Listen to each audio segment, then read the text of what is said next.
ओम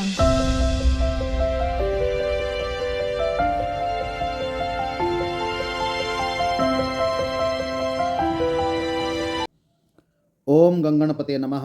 जय माता तारा। पाराशर ज्योतिर्विज्ञान में आप सभी दर्शकों का हार्दिक अभिनंदन है।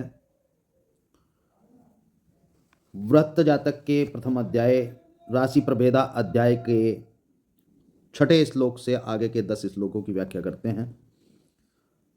अक्षते सितज्ञ चंद्र रवि सोम सितावनिजाः सुरगुरु मंद सौरि गुरु दश्च ग्रहंस पकंपा अजमृगतोलिचंद्र भवनादिवांस विधि भवन समांस काधिपत्य स्वग्रहात क्रमशः। मेष आदि से मीन पर्यंत राशियों के अधिपति, नवमांस के अधिपति एवं द्वादश अंश के अधिपति बताए जा रहे हैं। आकाशस्थ क्रांति वृत्त के 360 अंशों के मेषादि से मीन पर्यंत द्वादश राशियों में राशियों के अधिपति, नवमांस के अधिपति एवं द्वादश अंश के अधिपति बताए जा रहे हैं। आकाशस्थ क्रांति वृत्त के 360 अंशों के 12 विभाग करने से 30 अंश के मान की एक राशि होती है। यह भावव्रत या क्रांति व्रत या राशि व्रत का 12वां विभाग कोण 30 अंश के मान का भूपृष्ठ से विभिन्न ग्रह नक्षत्र कक्षागत दूरी रूपी विभिन्न सूत्र व्यासार्थ वृत्त में मेषादि 12 राशियों का मान होता है। इस प्रकार नक्षत्र कक्षागत क्रांति वृत्त या तद्ध धरातलीय विभिन्न मूलीय विभिन्न क्रांति वृत्तों में या अपना दृष्टिगत तारागोल में एक राशि का मान होगा। अर्थात 360 अंशों को 12 से विभक्त करने पर एक राशि का मान 30 अंश होगा। नक्षत्र मंडल में नक्षत्र संख्या 27 है, राशि संख्या 12 है, तो एक नक्षत्र का मान 360 भाग 27 13 अंश और 20 कला होता है। 30 अंश भाग 13 अंश 20 कला, 30 अंश की राशि और 13 अंश 20 कला का नक्षत्र। एक राशि में नक्षत्र निकालने के लिए यह मान 2.25 आता है, 2 सही 1/4। इस तरह एक राशि में 2.25 नक्षत्र होते हैं। सुविधा के लिए प्रत्येक नक्षत्र का आकाशीय क्षेत्र विभाग जो 13 अंश 20 कला का होता है, उसके 4 विभाग करने से 13 अंश 20 कला भाग 4 बराबर 3 अंश 20 कला होता है। यह एक नक्षत्र का एक चरण होता है। इस प्रकार एक राशि वृत्त के पूरे 360 अंश में 27वें अंश के विभाग के तुल्य या एक राशि के 30 अंश के 9 भाग 3 अंश 20 कला होता है। यह नवमांस कहलाता है, जो दर्शन में भी प्रत्यक्ष है। इसी सिद्धांत से अश्वनी नक्षत्र का एक चरण का मान 3 अंश 20 कला अर्थात अश्वनी का एक चरण होता है, जो कि शब्द चू से प्रदर्शित किया जाता है। अश्वनी का दूसरा चरण 6, तीसरा चरण चो और चतुर्थ चरण का मान लो शब्द से उच्चारित किया गया है। यह सब वृषादि मीन पर्यंत राशियों की व्यवस्था समझनी चाहिए। इस प्रकार नक्षत्रों का ग्रह राशियों में संबंध स्थापित कर राशियों का संबंध ग्रह से बताया जाता है। अतः क्रमशः 7 ग्रह सूर्य, चंद्र, मंगल, बुध, गुरु, शुक्र और शनि आकाश में दिखाई देते हैं। राशियां 12 और ग्रह 7 ही होते हैं। प्रत्येक ग्रह की 2 राशियों से संबंध नहीं हो सकता। प्राचीन वैज्ञानिक ब्रह्म ऋषियों से सारे राशि वृत्त की 12 राशियों को 2 विभागों में विभक्त कर आधे राशि वृत्त का अधिपति सूर्य और आधे राशि वृत्त का अधिपति चंद्रमा को देखा गया है तथा सर्वोपरि बलवान सिंह राशि को सूर्य को तथा जलचर राशि को चंद्रमा को प्रदान किया गया है। शेष 10 राशियों को शेष 5 ग्रहों में विभक्त करने से प्रत्येक पंच तारा ग्रहों में प्रत्येक ग्रह को 2 राशियों का अधिपति कहा गया है। इसमें सर्वप्रथम सिंह राशि का अधिपति सूर्य तथा कर्क राशि का अधिपति चंद्रमा को बनाया गया, क्योंकि चंद्रमा जल तत्व प्रधान और सूर्य अग्नि तत्व प्रधान है।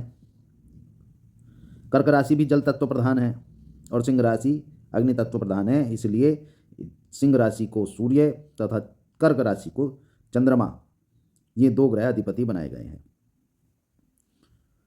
सूर्य के सबसे निकटस्थ ग्रह बुध है, इसके पश्चात सूर्य के पश्चात कन्या राशि और चंद्रमा से पूर्व मिथुन राशि, दोनों राशियों का अधिपति बुध को बनाया गया। उसके पश्चात शुक्र ग्रह आकाशमंडल में आता है, तो उसके पश्चात की कन्या के पश्चात की तुला राशि तथा मिथुन के पूर्व की वृषभ राशि को शुक्र ग्रह को दिया गया है। इसी प्रकार उसके बाद मंगल ग्रह आता है,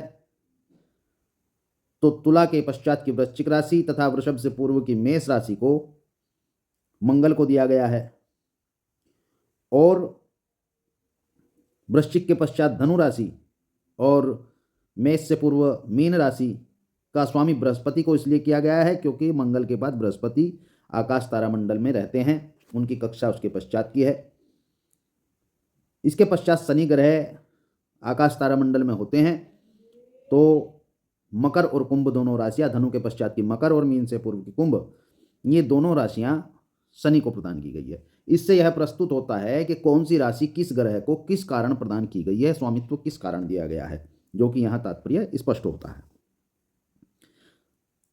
सिंहादि सूर्य और कर्क राशि के अधिपति चंद्रमा, कर्क से पीछे कुंभ तक चंद्रमा का अधिकार क्षेत्र तथा सिंह से मकर तक गोलार्ध सूर्य का स्वामित्व होता है। कर्क के पीछे की मिथुन राशि को चंद्रमा ने अपने पुत्र बुध ग्रह को प्रदान किया है।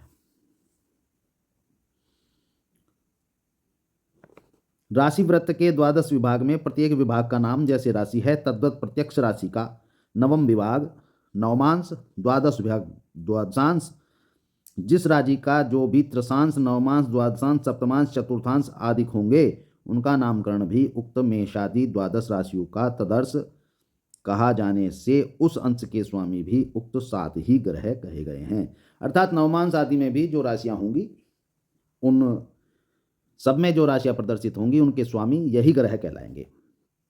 क्रांति वृत्त के 12 राशियों में प्रत्येक राशि में 9 विभाग से 108 नवमांश होते हैं। यह नवमांश जानने की विधि है।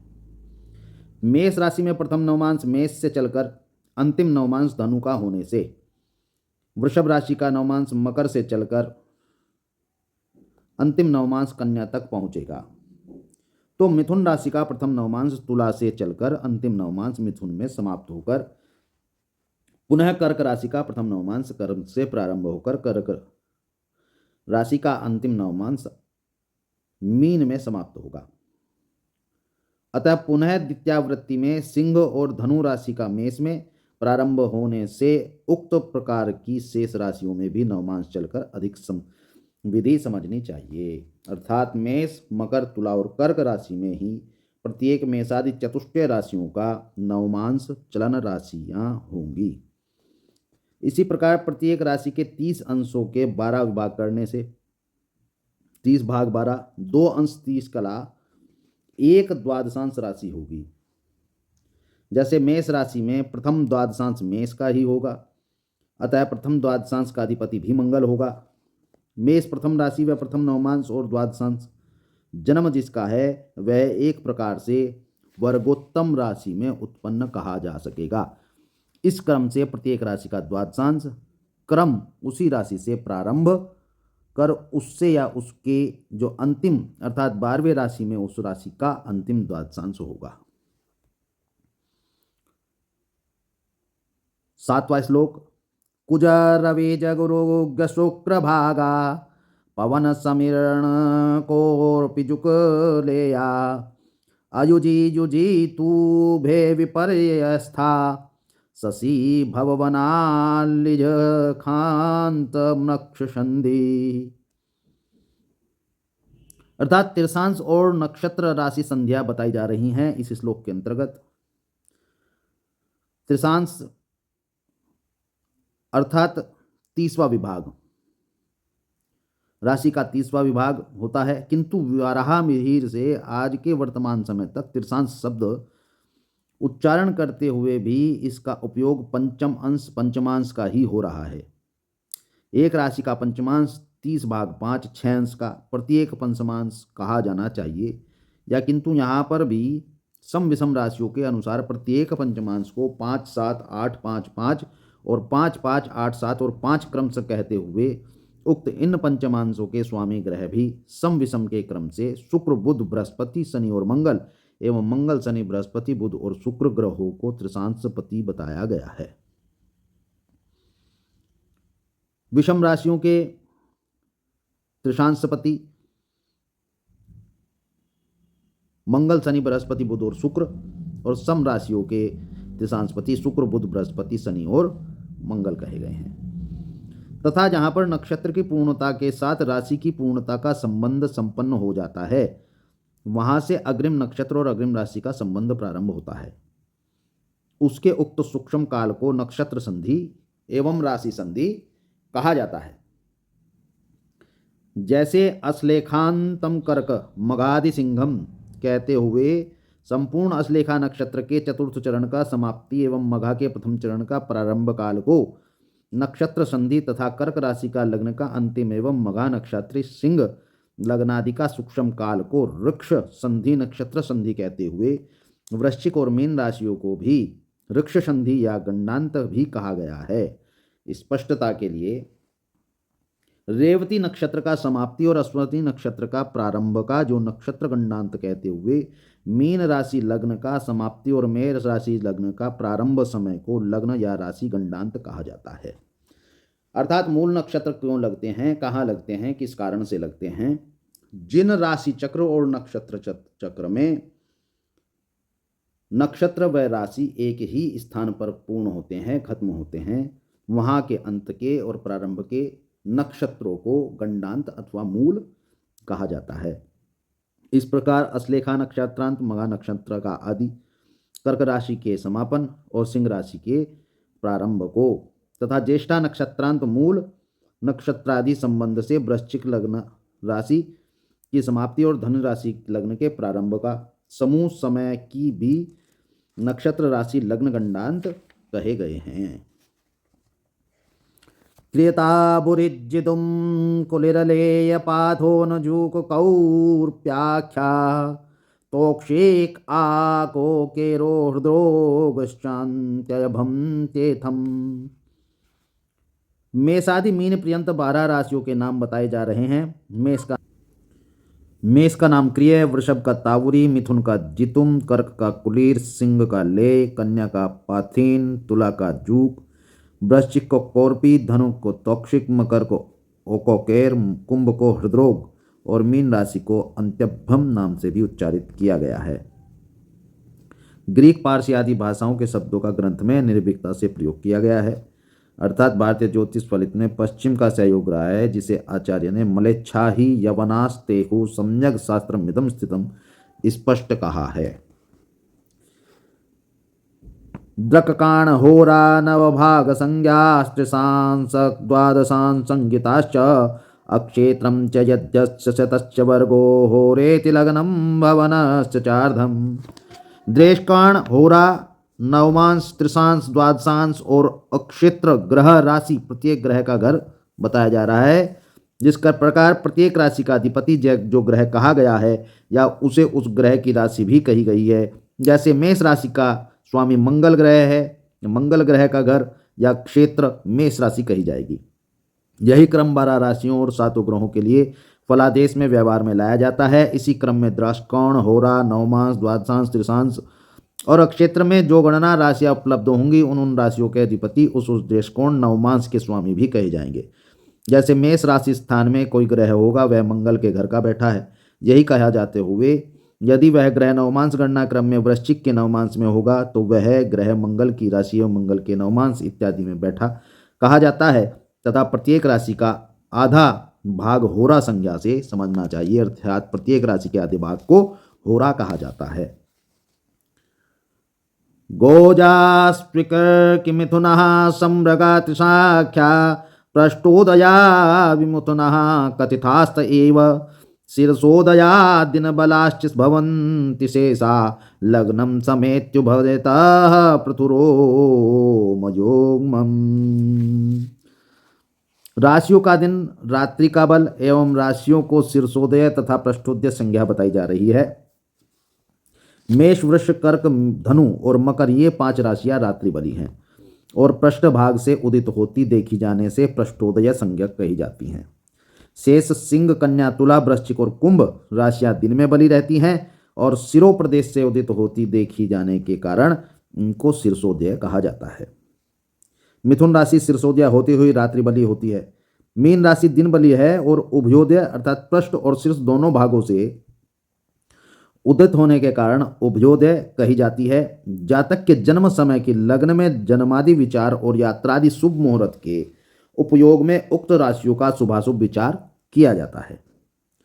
क्रूरः सौम्य पुरुष वनिते चराग विदेहा प्रागादिशा क्रियवृषणो युर्कर्कटाः सत्रिकोणा मार्तण्डेन्दोरजुजे समये चन्द्रभानवोरचहोरे दृक्काणास्युः स्वभवन सुतत्रे त्रिकोणाधिपानाम्। मेषादि 12 राशियों का क्रूर और सौम्य स्वभाव के साथ स्त्री पुरुष चर स्थिर स्वभाव स्वरूप बताया जा रहा है। मेष राशि क्रूर है और वृषभ राशि सौम्य शुभ राशि है। इसी प्रकार मिथुन राशि क्रूर और कर्क राशि शुभ और सौम्य कही जाती है। तात्पर्य: मेष, मिथुन, सिंह, मिथुन राशियां क्रूर और वृषभ, कर्क आदि सम राशियां शुभ राशि कही गई हैं।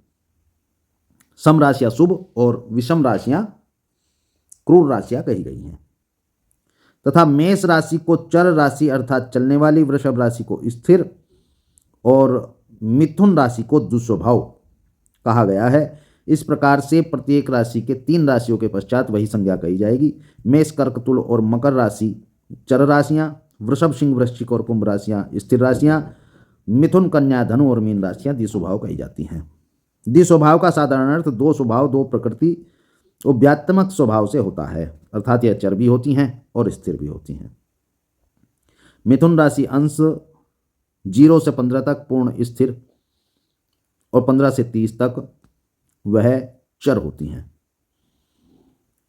कर्क राशि के अधिमुख होने से स्थिरत्व में भी कुछ चलायमान गुण प्रदान होते हैं। मिथुन के उत्तरार्ध तक आ सकते हैं तथा मिथुन के 15 अंश से 30 अंश तक कर्क राशि जो चर संज्ञा से भी बोधित होती है उसके धर्म मिथुन राशि में आ जाते हैं।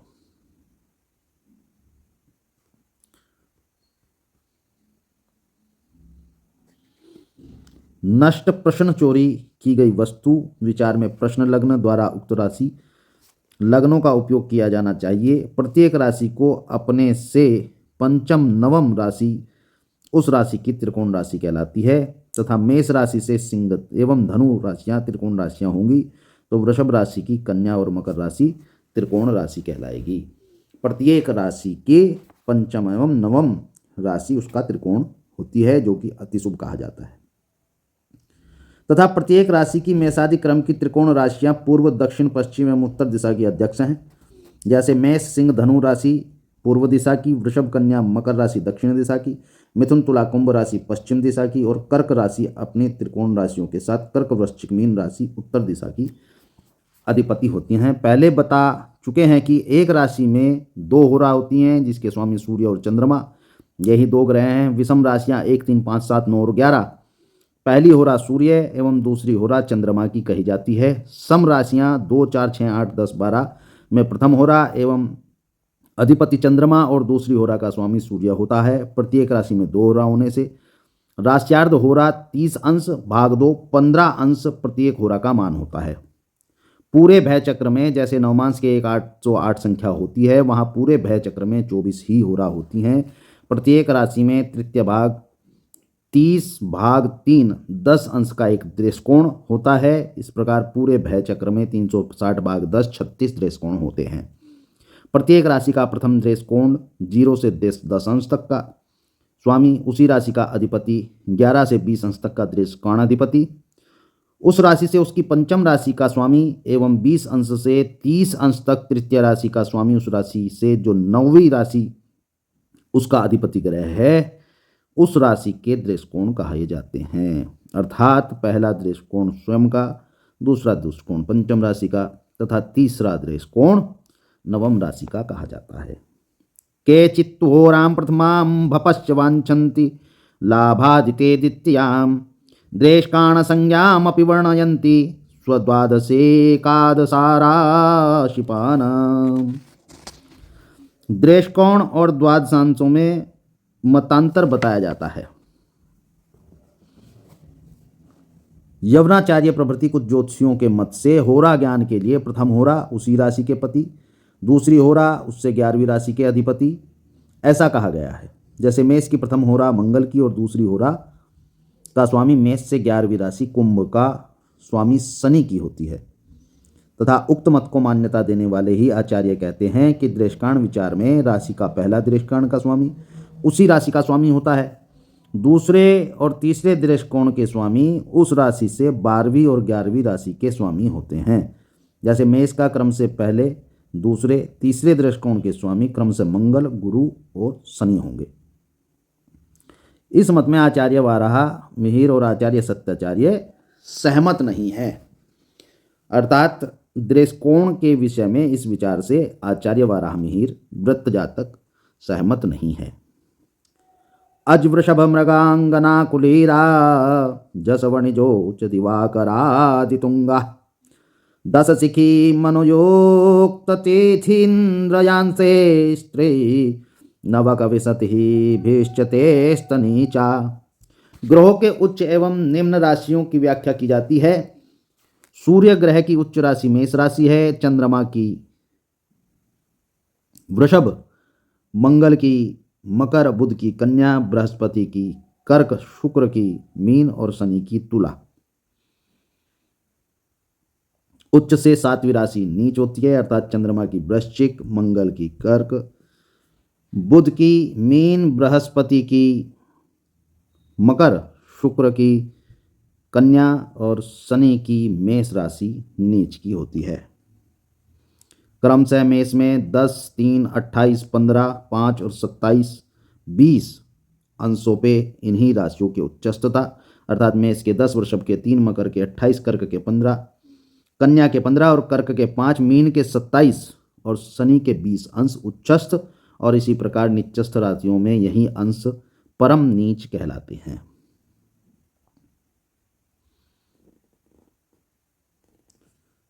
समग्र मेष राशि सूर्य की उच्च राशि होती है तथा समग्र तुला राशि सूर्य की नीच राशि होती है। उच्चस्थ ग्रह पूर्णबली और भावेश के तारतम्य से शुभाशुभ फल होता है। तो ध्यान देने की बात है कि परम नीच बिंदु में अशुभ फल को पूर्णता के बावजूद भी 6 राशि 10 अंश से 1 कला भी जब सूर्य स्पष्ट होगा तो उच्चाभिमुख गमन होने से ऐसी स्थिति अशुभ फल की समाप्ति के अनंतर शुभ में शुभ फलोन्मुक्त होगी और बढ़ते बढ़ते स्पष्टता की स्थिति में पूर्ण उच्च फल प्राप्ति होगी।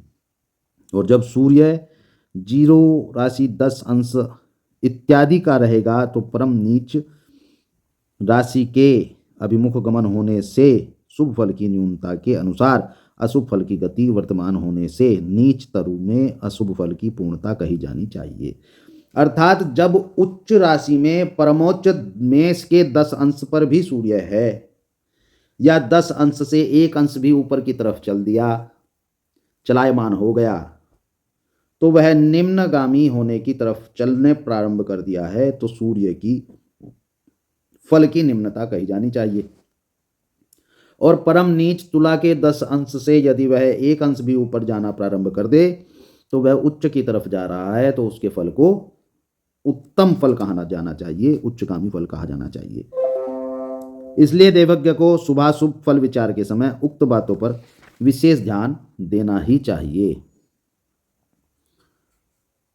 इस ग्रंथ के प्रणेता आचार्य वाराह की ग्रह गणित सिद्धांत में जो देन है वह आज तक अपनी जगह पर एक है। जिस प्रकार ग्रहों की विलक्षण गमनशीलता से किसी भी सूक्ष्मेष्ट काल में सूर्यादि ग्रहों का स्पष्ट राशि आदि ज्ञात की जाती है, उसी प्रकार ग्रहों की उच्च स्थानीय बिंदु विशेष भी गमनशील होते हैं।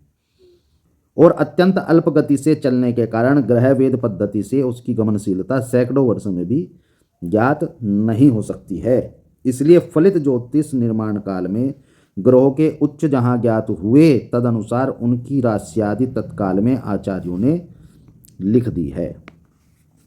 वर्गोत्तमाश्च ग्रह दिशो पूर्व मध्य पर्यंततः शुभफला नवभाग संज्ञा सिंहो वृषः प्रथम पष्टहयांगतोली कुंभास्त्रिकोण भवनानि भवन्ति सूर्यात्।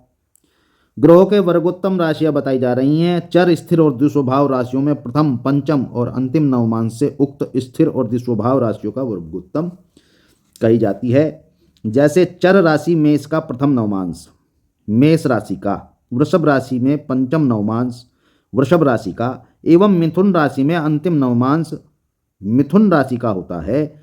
राशिस्वर और नवांशेश्वर दोनों एक ही ग्रह होने से जिस ग्रह की राशि उस ग्रह का नवमांश होने से ऐसी स्थिति को वर्गोत्तम शब्द से संबोधित किया जाता है। वर्गोत्तम समय का जन्म अति शुभ फल प्रदान करता है। सूर्यादि शनि पर्यंत ग्रहों के, सूर्य ग्रहों के सिंह, चंद्रमा की बुध, मंगल की मेष, बुध की कन्या, गुरु की धनु, शुक्र की कन्या और शनि ग्रह को तुला राशि में मूल त्रिकोण कहा गया है। मूल त्रिकोण सूर्य को सिंह राशि, मूल त्रिकोण एवं क्रमशः चंद्रमा की मूल त्रिकोण वृषभ, मंगल का मेष, बुध की कन्या, बृहस्पति के धनुष, शुक्र के तुला और शनि ग्रह का मूल त्रिकोण कुंभ राशि कही गई है। इस प्रकार एक सहज शंका हो जाती है कि सूर्य ग्रह की सिंह राशि अपना घर है, चंद्रमा की वृषभ राशि उच्च राशि है इत्यादि। तो यदि राशियां मूल त्रिकोण राशियां भी हैं, एक ही राशि में ग्रह उच्चता, यह स्वराशिता और मूल त्रिकोणता की कैसे क्या क्या धर्म माना जाए, तो सारावली ग्रंथ में इस शंका का समाधान स्पष्ट किया जाता है। सूर्य की सिंह राशि के 0 से 20 अंश तक मूल त्रिकोण और शेष 10 अंश स्वग्राही का फल प्रदान करता है। चंद्रमा वृषभ राशि में 0 से 3 अंश तक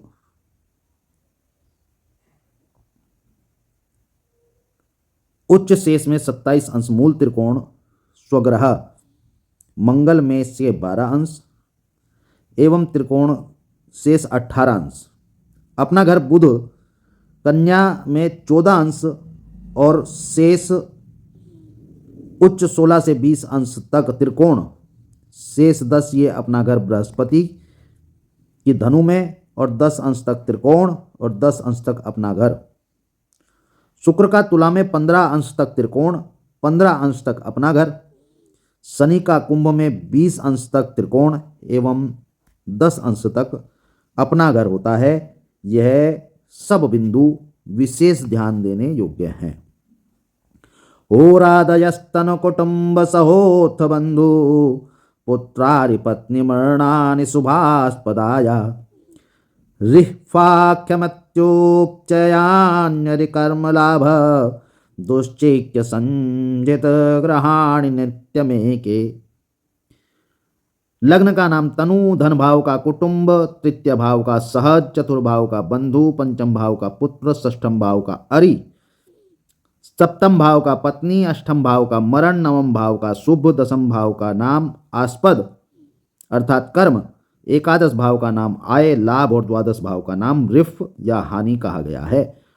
प्रत्येक भाव के नाम के पर्यायवाची शब्द से भी उस भाव का बोध करना चाहिए, जैसे तनु की जगह शरीर, अंग, उदय, वपु इत्यादि। 3, 6, 10 और 11 इन चारों भाव को उपचय संज्ञा देते हैं। उपचय का अर्थ सदैव वृद्धि या वृद्धमान होता है।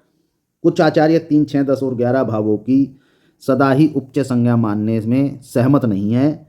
वाराह मिहिर आचार्य के मत से ये चारों भावों की नित्य उपचय संज्ञा है।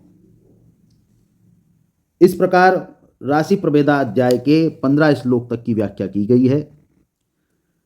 आप सभी ज्योतिष के इन सूत्रों जो वाराह मिहिर के द्वारा दिए गए हैं उनका अध्ययन करें। शेष आगे के श्लोकों को आगे की वीडियो में प्रदर्शित किया जाएगा। शुभम भवतु। भगवान गणपति तथा मातारा आपका कल्याण करें।